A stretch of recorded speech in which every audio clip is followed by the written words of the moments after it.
बहुत बहुत पुरानी बात है। एक ब्राह्मण छोटे से गांव में रहता था।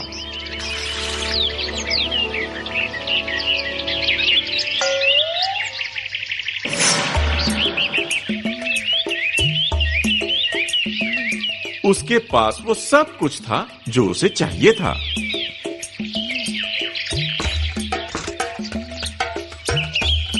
उसकी सुंदर पत्नी थी।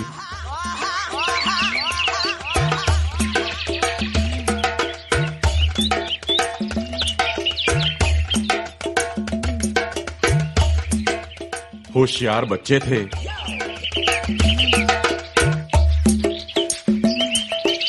उसके पास उपजाऊ जमीन थी जिसमें वो जो चाहे वो फसल लगा सकता था।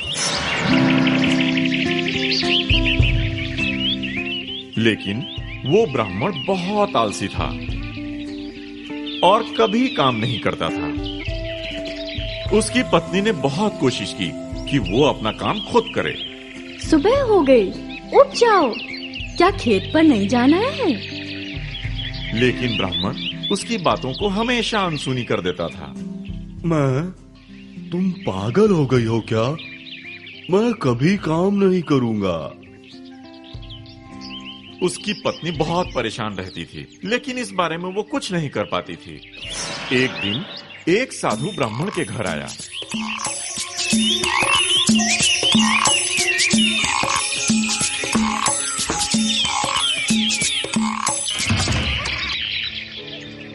ब्राह्मण ने बहुत ही प्रेम और आदर से उनका स्वागत सत्कार किया।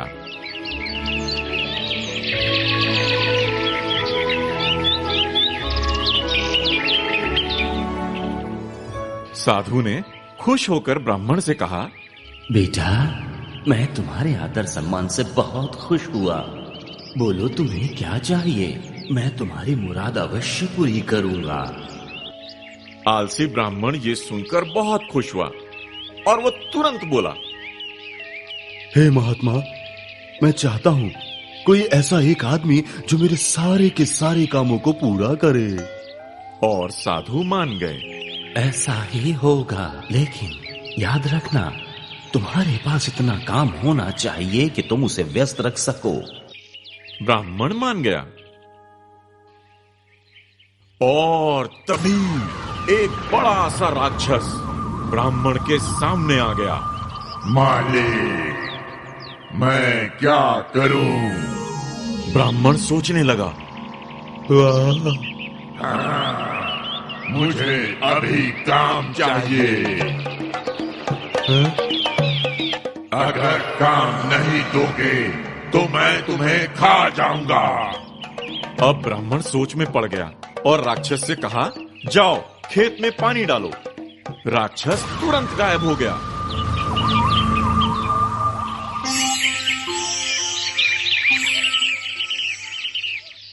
लेकिन याद रखना, तुम्हारे पास इतना काम होना चाहिए कि वो व्यस्त रहे।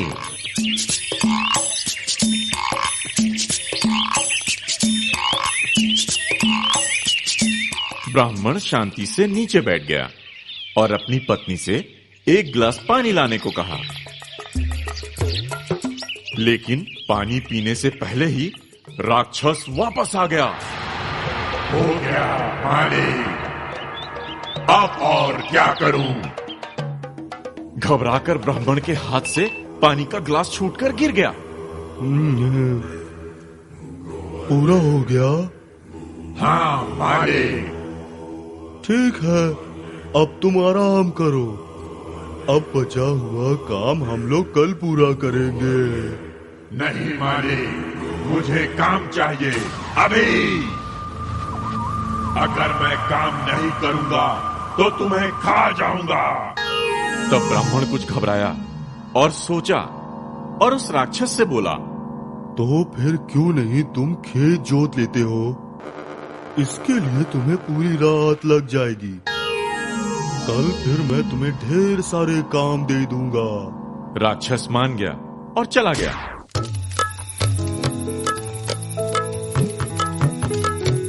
फिर ब्राह्मण मन ही मन अपने ऊपर खुश होकर भोजन करने बैठ गया। देखो भाग्यवान, अब मेरे सारे काम आसानी से पूरे हो जाएंगे।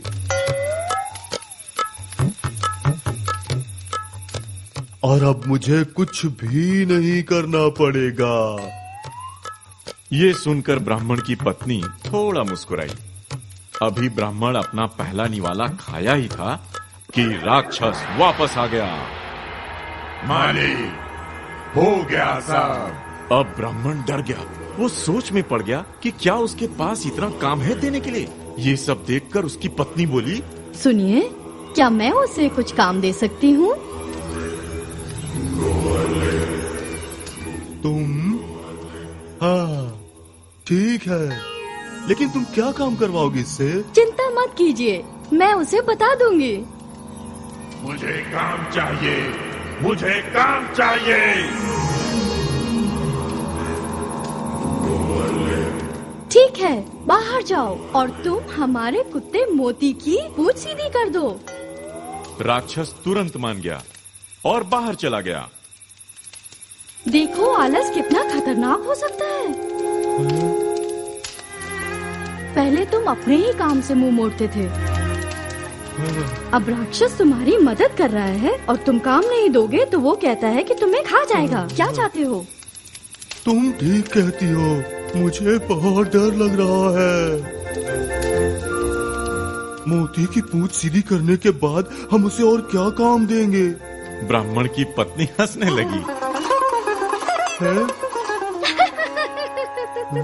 तुम बिल्कुल चिंता मत करो, मैंने ही उस राक्षस को काम दिया है। वो राक्षस कुछ भी कर ले, मोती की पूंछ कभी भी सीधी नहीं कर पाएगा। सच में राक्षस ये मुश्किल काम पूरा नहीं कर पाया। मोती का पूंछ वो जब खींचता था तो सीधा हो जाता था, लेकिन जब छोड़ता था तो वो फिर मुड़ जाता था। भोजन के बाद थोड़ा आराम क्यों नहीं कर लेते? वादा करो, कल से तुम रोज मेहनत करोगे।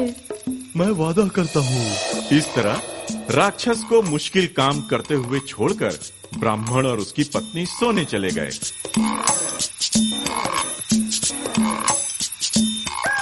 दूसरे दिन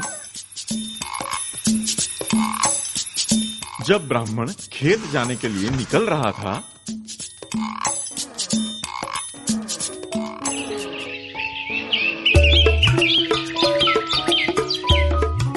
उस समय भी राक्षस मोती का पूंछ सीधा करने की कोशिश में लगा था। क्या कर रहे हो राक्षस? जल्दी खत्म करूंगा मालिक। जल्दी ये काम खत्म करो, मेरे पास तुम्हारे लिए ढेर सारे काम बाकी है। हाँ मालिक। अच्छा, मैं चलता हूँ। हाँ। ये सब कहकर ब्राह्मण खेत जाने के लिए निकल गया। इसके बाद ब्राह्मण ने कभी आलस नहीं किया। शिक्षा ये है कि खुद की मदद ही सबसे अच्छी मदद होती है।